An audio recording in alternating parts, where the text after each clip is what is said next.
नमस्कार दोस्तों, मैं मनोज कुमार एक बार फिर से हाजिर हूँ आपकी सेवा में लेटेस्ट रोजगार समाचार के अंतर्गत। आज हम लेकर आए हैं भारतीय इतिहास पर आधारित कुछ महत्वपूर्ण प्रश्न और उत्तर, जो आने वाले एग्जाम्स में, सभी प्रकार के कॉम्पिटिटिव एग्जाम्स में आपको उपयोगी साबित होंगे, ऐसी हमारी आशा है। तो चलिए शुरू करते हैं इतिहास पर आधारित प्रश्नोत्तरी। तो दोस्तों, भारतीय इतिहास पर आधारित पहला यहाँ प्रश्न हम लेते हैं। यहाँ आपको बता दें, महत्वपूर्ण भारतीय इतिहास वस्तुनिष्ठ प्रश्न और उत्तर यहाँ पर हम पेश कर रहे हैं। पहला प्रश्न है, गौतम बुद्ध माफ कीजिए, बौद्ध संघ में भिक्षुणी के रूप में स्त्रियों के प्रवेश की अनुमति बुद्ध के द्वारा कब दी गई थी, कहाँ दी गई थी? पहला ऑप्शन है श्रावस्ती में, दूसरा वैशाली में, या राजगृह में, या कुशनगर में। तो इनमें से कौन सा ऑप्शन है? आप 4 सेकंड के अंदर अपना आंसर दे सकते हैं और हमारे बताए गए आंसर से टैली कर सकते हैं कि आप जो ये आंसर हैं, क्वेश्चन आंसर हैं, उनमें आप कितना सटीक आंसर दे पाते हैं। तो सही उत्तर है दोस्तों, वैशाली में बौद्ध संघ में भिक्षुओं के रूप में स्त्रियों के प्रवेश की अनुमति बुद्ध के द्वारा दी गई थी, वैशाली में। दूसरा प्रश्न है, बुद्ध का किसके सिक्कों पर अंकन हुआ है? ऑप्शन 1 विम कडफिसस कनिष्क, तीसरा है नहपाण, और डी ऑप्शन है बुद्ध गुप्त। तो इनमें से सही आंसर कौन सा है? आप अपना आंसर सेलेक्ट कर सकते हैं। सही आंसर है कनिष्क। तो आप अपने आंसर को टैली कर सकते हैं कनिष्क के साथ। तीसरा प्रश्न, ऋग्वेद में अफगानिस्तान के साथ आर्यों के संबंध का सूचन कौन सी नदी है, या सूचक कौन सी नदी है? पहला ऑप्शन है आस्किनी, दूसरा है परूषणी, तीसरा है कुंभा या क्रमु, और चौथा ऑप्शन है विपास और सुत्रुदी। तो सही ऑप्शन आप अपना लिख लें और हमारे आंसर के साथ टैली करें। सही आंसर देख लेते हैं। तो सही आंसर है ऑप्शन नंबर सी, कुभा और किरमू। प्रश्न नंबर 4, इतिहास के ज्ञात स्रोतों के अनुसार श्रावस्ती नगर की आकृति कैसी थी? पहला ऑप्शन वृत्ताकार, बी अर्धचंद्राकार, सी त्रिभुजाकार, डी आयताकार। आपका ऑप्शन क्या है? आप हमारे आंसर के साथ टैली कर लें। तो सही आंसर है, श्रावस्ती नगर की जो आकृति थी वो अर्धचंद्राकार, सेमी सर्कुलर थी। प्रश्न नंबर 5, गौतांत्रिक किस धर्म का संप्रदाय था? ऑप्शन 1 बौद्ध धर्म का, बी जैन धर्म का, सी शैव धर्म का, डी वैष्णव धर्म का। तो आपका ऑप्शन आप नोट कर लें और हमारे आंसर से टैली करें। तो सही उत्तर है बौद्ध धर्म का। गौतांत्रिक संप्रदाय बौद्ध धर्म से संबंध रखता था। प्रश्न नंबर 6, प्रथम गुप्त शासक जिसने परम भागवत की उपाधि धारण की थी वह कौन था? Option A Chandragupta, B Samudragupta, C Chandragupta द्वितीय, डी श्रीगुप्त। तो सही आंसर है चंद्रगुप्त द्वितीय ने परम भागवत की उपाधि धारण की थी। प्रश्न नंबर 7, महान जैन विद्वान हेमचंद किस सभा में थे? ऑप्शन ए अमोध वर्ष, ऑप्शन बी कुमारपाल, सी जयसिंह सिद्धराज, डी विद्याधर। तो सही उत्तर है महान जैन विद्वान हेमचंद जय सिंह सिद्धराज की सभा में थे। प्रश्न नंबर 8, शुंग राजवंश का संस्थापक कौन था? Option A Bhagabhadra, B Pushyamitra, C Agnimitra, D Suryamitra. तो सही आंसर है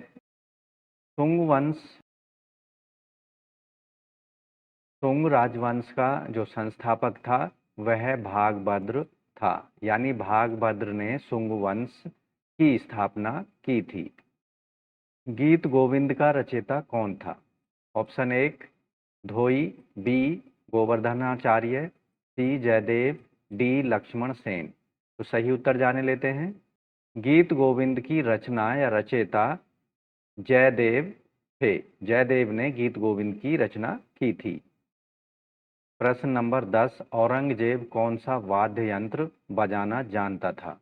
ऑप्शन ए सितार, बी पखावज, सी वीणा, या इनमें से कोई नहीं। तो सही उत्तर है औरंगजेब वीणा वादन में माहिर था, यानी औरंगजेब वीणा वाद्य यंत्र को बजाना जानता था।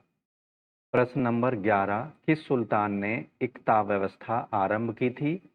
Option A Iltutmish, B Balban, C Alauddin Khilji, D इनमें से कोई नहीं। तो सही उत्तर इसका जाने लेते हैं। इक्ता व्यवस्था इल्तुतमिश के द्वारा शुरू की गई थी।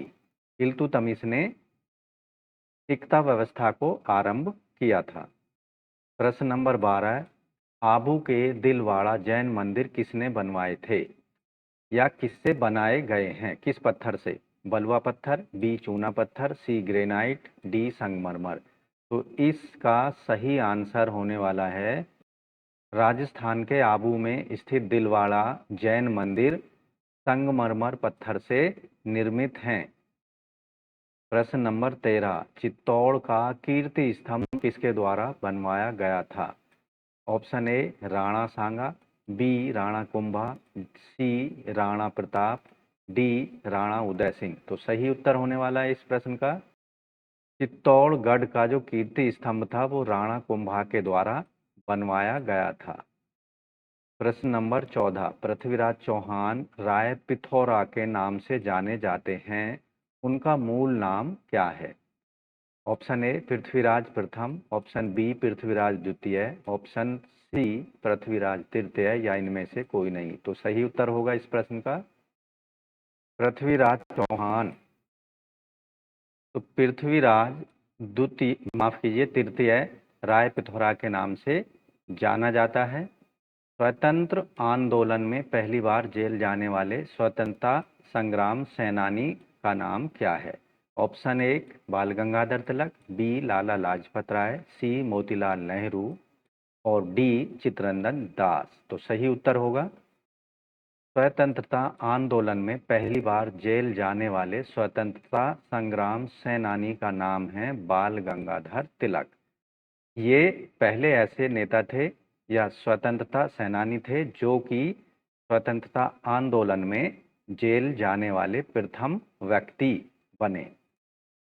प्रश्न नंबर 16, रजिया सुल्तान किसकी बेटी थी? Option A Iltutmish, B Qutubuddin Aibak, B माफ कीजिए सी बलबन, या डी अलाउद्दीन खिलजी। तो सही आंसर होगा इसका रजिया सुल्तान इल्तुतमिश की बेटी थी जो कि दिल्ली सल्तनत की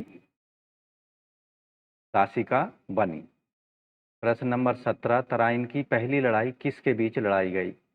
ऑप्शन ए अलाउद्दीन खिलजी और पृथ्वीराज चौहान, बी फिरोज तुगलक और पृथ्वीराज चौहान, सी गयासुद्दीन तुगलक और पृथ्वीराज चौहान, डी मोहम्मद गौरी और पृथ्वीराज चौहान।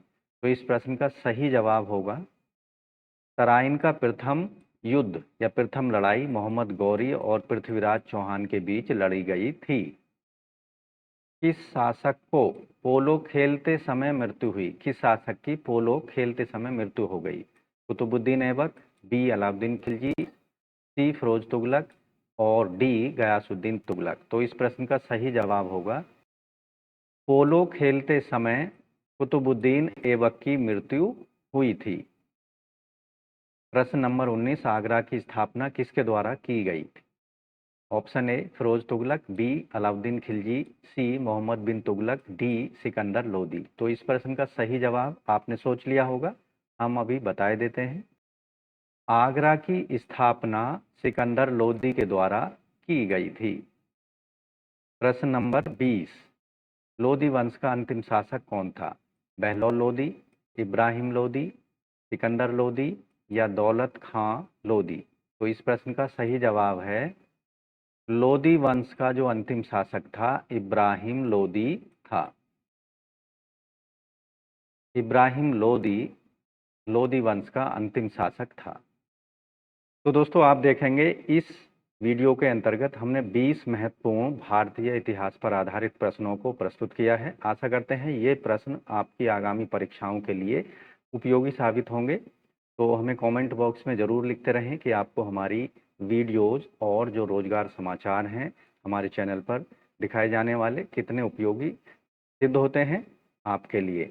साथ ही वीडियो को एक लाइक कर दें, अपने दोस्तों में शेयर कर दें। पहली बार चैनल पर आएँ तो चैनल को सब्सक्राइब करके बेल आइकन को ज़रूर दबाएं, जिससे आने वाले लेटेस्ट रोज़गार समाचार और लेटेस्ट करंट नॉलेज, साथ ही जो प्राचीन इतिहास है उस पर आधारित लेटेस्ट नॉलेज आपको उपलब्ध होती रहेगी। तो आज की वीडियो में बस इतना ही। मिलते हैं एक नई जानकारी लिए हुए नई वीडियो में। तब तक के लिए धन्यवाद। आपका दिन शुभ हो।